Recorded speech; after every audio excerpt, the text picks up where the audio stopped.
mga kachilax, nagbabalik na naman tayo dito sa BYD BGC. Siyempre nakikita nyo sa ating likuran, di ba? Pinakabago ng BYD.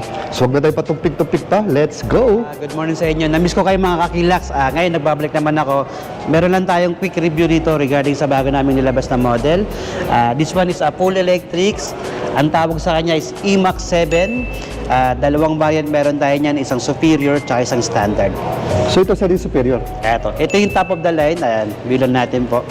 Muna natin sa unahan. Ano bang makikita? Parang ang bangis ng itsura. Parang may mga kamukha. Yes, ito nilabas natin si E-MAX 7 sa mga naghahanap dyan ng 6-seaters tsaka 7-seater. Ito kasi superior natin is naka-captain seat.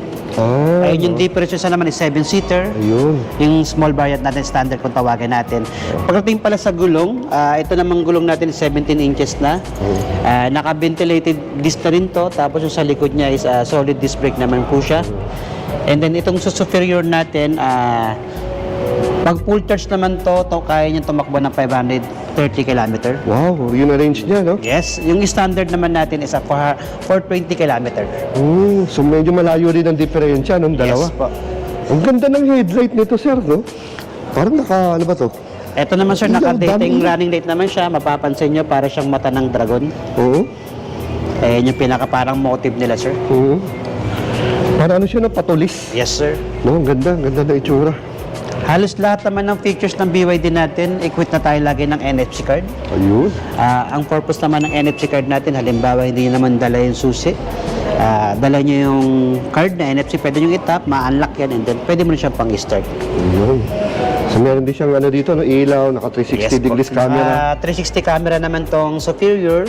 Yung standard naka 360 camera pero wala siyang ADAS system. Sa superior lang merong ADAS system. Like sa line assist, mga ganun. Ayun. Emergency braking assist, meron po to sa superior. Ayun. So ang door handle nito, no? Body colored na rin. Yes, body color, and then same time, keyless entry naman siya. Keyless Nasa bulsa entry. mo lang yung susi, press mo lang siya, mabubukas naman. Ayun. Sa likod, sir.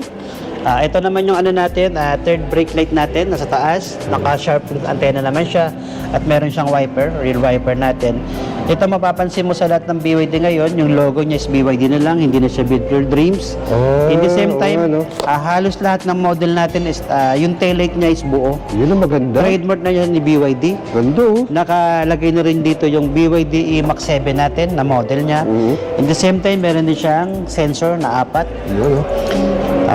Tsaka pag kumuha naman kayo ng full electric, yung kulay ng plaka mo dyan is kulay green. Ito naman siya, pipress mo lang yun dito. Ito naman is power tailgate. Ayun. Power na Yung power. standard natin na E-MAX 7 is manual lang po yun. Hindi siya power Manual lang. tailgate. Ito naman, pwede mo siyang i-fold. Logo. Naka-captain seat na rin siya. Ngayon, pag may mga bata kayong sakay, pwede mo tong i-anat lang. Kaya niya ng 6-seater naman. Ayun. So ito, 6-seater. Yes po, naka-captain seat siya. In the same time, lahat naman ng EV natin, wala pa rin tayong free spare tire. Lahat, inflator o sealant, dito pa rin nakalagay. Yan pa rin yung mga accessories na kasama niya. Ayun, ganun pa rin. Pag sarado nyo, button lang po ulit. Sa power tailgate na. Tsaka pansin ko dito sa kanyang dito sa rear skirt niyo, parang naka-chrome na, no? Halos lahat ng design natin ngayon na E-MAX, makikita nyo, lahat may chrome bezel na po tayo. Ayun. Mas dagdag sa elegant niya at luxury car niya. Ayan. So dito naman, ano mo ginagamit na charging port dito? Ito, ngayon kasi standard naman na tayo ngayon, lahat ng car natin is Type 2 vehicle na tayo. Yun, Type 2. CCS to kung tawagin. And the same time, ito kasi is full electric, meron pa rin tayong option mag-DC. Sa DC naman, ito yung fast charging. Kaya niyang i-full charge to, 20 to 80% is 30 minutes. 30 minutes. Apo. Ganun siya kabilis pag may DC charging tayo. Pero pag using naman ng 7 kilowatts po, 6 to 8 hours naman po siya. Ayun. Ayan po, ganyan lang po yan. Pagdating naman po sa halos lahat naman ng BYD natin, dito lahat po ng control natin sa driver side, yung power side mirror niya, nandito na rin po, pag-adjust, and then power window, nandiyan na rin, saka mga lock na rin po. Ito maganda to meron tayong natawag na hooding design, Ayun. para mas mukha siyang premium look na rin po. Ito, ano? Hard plastic na rin to, sir, and then same time Pero malambot, no? malambot siya, sir, and the same time po naka-leather tayo. May mga leather kasi na pag naaarawan pumuputok. Ito po hindi, magandang klaseng leather po siya. Ayun yung na-experience sa amin before Ayan. sa training. Itong superior model natin na IMAX 7 is naka-power seat na rin siya. Kasama yung power seat ng passenger. May power seat din. Tapos meron siyang ventilated seat na rin. Hot and cool naman yan. Ayan. Yung isang standard natin na IMAX is wala siyang power seat. Ayun. Manually lang siya. Pagdating naman sa steering wheel, halos the same sila. Dito na naman nagkaiba. Sa cruise control. Ito kasi ang cruise control ni Superior is adaptive. May stop and go siya. Samantalang si standard na IMAX 7 ay manual lang siya. Manual lang Ikaw magpepreno, ikaw mag-acceleration. Ito pagdating pa dito, sir, meron tong wireless charging si Superior. Si standard is wala po. Wow, ganda ng loob nito, Parang ibang tirada nitong BYD natin. Sa mga naghahanap na pang family talaga, yung maramihan kayo, may mga karga kayo, ito naman sa recommended namin, si IMAX 7. Yung ibang client, mas gusto si IMAX. Ito, mapapansin nyo bukas yung quarter pillar natin. Sa mga mas marami kang makikita sa mga motor sa gilid, mas visible na, kitang-kita mo na sila. Ito naman sa pagdating sa entertainment system natin, halos same naman tayo lahat ng BYD product natin. Lahat yan naka-Apple CarPlay, Android Auto. In the same time po, mga bagong update na rin yan. May mga BYD store na yan. Pwede ka maglagay ng YouTube, Netflix. May rin siya browser. Ayan, yung aircon naman niya, ito lang. Pinasimple lang natin. Tsaka lahat po tayo push start na rin. Push start na rin, Tsaka as usual, may wooden panel dito, no? Wooden design na rin siya para mas mukha siyang elegant na rin po. Oo. Sa pansin ko, Sir Dave, no? Parang old school yung Ginawa siyang style car, pero ito hindi siya RPM, ito yung pag bumababa sa green, nag-charge siya. Ito yung parang naman po niya. Kilowatts naman po yan. Yung 2040, 6080 na yun? Kilowatts siya. Kilowatts yan. Kilowatts naman siya. Oo. Hindi siya totally. Kinakalagay ito po. Kilowatts. Ito naman. Hindi siya RPM po. Ano naman to? Sa kanan. Ito naman yung sir, speed naman, sir. So ito talaga, Kung ilang speedometer talaga siya. Kung yung takbo mo, sir, kung 80 km per hour ka na, 60 km per hour. Itong namang si Superior natin, makikita nyo po, naka-panoramic sunroof siya. Oo nga. Ayan, buo yan. Oo, hindi nga na nabubuksan. Yung pinaka-glass niya, hindi siya nabubuksan, pero ang kagandahan naman nito, sir, may voice command system pa rin siya. May voice command Yung pa rin. Hi BYD, Please say it. close sunshade, and Sana all. ayan. Maganda, no? May cover din, no? May voice command siya. Oo. In the same time kasi, ang kagandahan dito, hanggang third row, meron tayong aircon. Oo. Ito, makikita yung aircon dito. May mga aircon vents, no? Yes po, kompleto naman po siya. Oo. Dito naman, sir, makikita Ito na. naman po, parang napaka-basic lang siya. Kahit sa bagong driver ka pa lang, mas maintindihan mo siya. Kasi pag apak sa brake, drive down lang natin. Ayan po. Yung neutral naman, konting lang, long pressure lang, hold pressure lang, neutral yan, reverse, agad naman. Ayun. Ngayon, pag tapos ka na mag-drive, parking, pindot lang. Mga basic control. Ito, volume control naman to. Ayan naman siya buo. Ito, auto hold po. Sa mga hindi pa alam yung auto hold ginagamit to pag mga minsan traffic na para di mo na kailangan mag handbrake.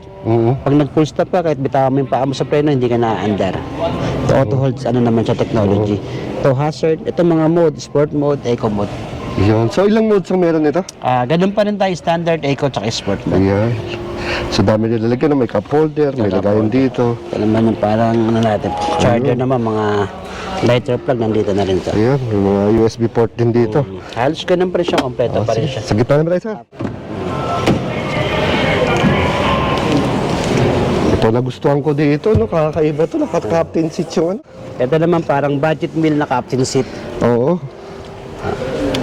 Kahit na maliit yung car natin, pero naka-captain seat naman tayo, ganun pa rin yung legroom nito, medyo malaki. Oo. And maganda dito, adjustable yung pinaka-upuan. Kung medyo malaki na sa likod, pwede mong i-adjust. At the same time po, pwede mo siyang isagad. Yun. Ganun pa rin po, meron pa rin tayong charger dito. USB standard tsaka Type-C. Yun. Yung pagpasok naman sa may para makapunta ka sa third row po, pwede po dito. Pwede mo siyang i-move ng ganito. Pwede po Ayun. dito. Medyo maluwag. Ayun. Paganda naman pag-entry niya. Ganda. Pero kung may sakay ka naman na, Balik mo na lang. balik natin sir. Ito po. Pwede ka rin dumaan dito sa gitna. Oo, dito pwede naman, no? Pwede ka dumaan dito sa Kung gitna hindi rin. ganun kalaki. Opo. Nga. Dalawa yung entry natin po kung saan kayo mas komportable. Ayan po siya. Tapos naka-isofix na rin po lahat. Isofix na lahat, no? Ayan po. Ito yung sinasabi ko sa inyo, may aircon pa rin po kahit sa likod. Ayun, may vents. Yun importante para hindi nag-aagawan. Tapos halos lahat po may airbag tayo. 6 airbag po Six tayo. airbag. Ang ganda nito, no? Ibang klase. Ito ay ano, no? Full EV. Yes, E-Max 7 is full electric siya. Oo. Ito is a 530 kilometer, yung siya naman is 420 kilometer naman pag full charge. Yung standard. Pagdating naman sa mga warranty nito, ano bang... Yun, sa warranty pa rin, standard naman tayo. Naka-8 years pa rin yung warranty natin sa battery. 160,000 kilometer, which always comes first. The same time, yung pinaka-motor natin is 8 years warranty rin siya, o 150,000 kilometer. And 6 years tayo sa unit, electrical tsaka mechanical. 6 years warranty tayo, 150,000 kilometer. Yan. At the same time, sa mga nagtatanong ng presyo ng E-Max 7, si E-Max 7 Superior naka-captain seat is 1,748,000. Until April 31, pwede kayo mag-reserve para ma-avail nyo yung 50,000 discount. Ayun. Yung C standard naman natin is 1,498,000. Ganun pa rin, pag nakapaghabol kayo sa promo ngayon, April 31, until April 31 lang yun less 50,000 tayo sa SRP. Ayun. Ano ba pwedeng i-waste para madaling makita itong napakaganda ng showroom? Sa Google naman, visible naman tayo. Pwede nyo yung Waze, BYD, BGC, Global City, lalabas tayo Waze or Google Map. Ayan. Siguro next time, sir, no, pag nakapasyal ako to, test ride naman natin to. Yes, sa mga nag-ano pala hindi available na pumunta rito na walang oras, pwede rin kayo mag-test drive, pwede nyo akong i-message o tawagan dito lang sa BYD BGC Global City, pwede ko kayong puntahan sa bahay niyo. Iyon, no? Biro mo, special, no? Along Quezon City lang tayo. Basta lang QC. QC lang po Ayan. tayo. Sige, sir. Until the next time, maraming salamat sa pagpapaunlak mo sa ating mga kachilaks. Till the next time. Yun, salamat sa inyo. Thank you. So, hello mga kachilaks. Recap tayo dito sa ating BYD E-Max 7. Yan.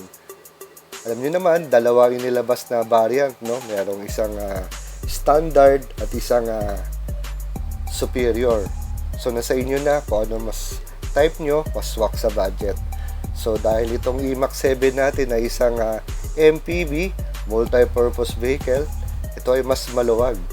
At kahit ito ay MPV, hindi mawawala yung BYD trademark. Yun nga, yung itsura, maganda, front and rear. Sa loob, ang kanyang interior, mga premium materials ang mga ginamit dito. At syempre, yung pagdating sa warranty, napakaganda ng kanyang ibinibigay na warranty.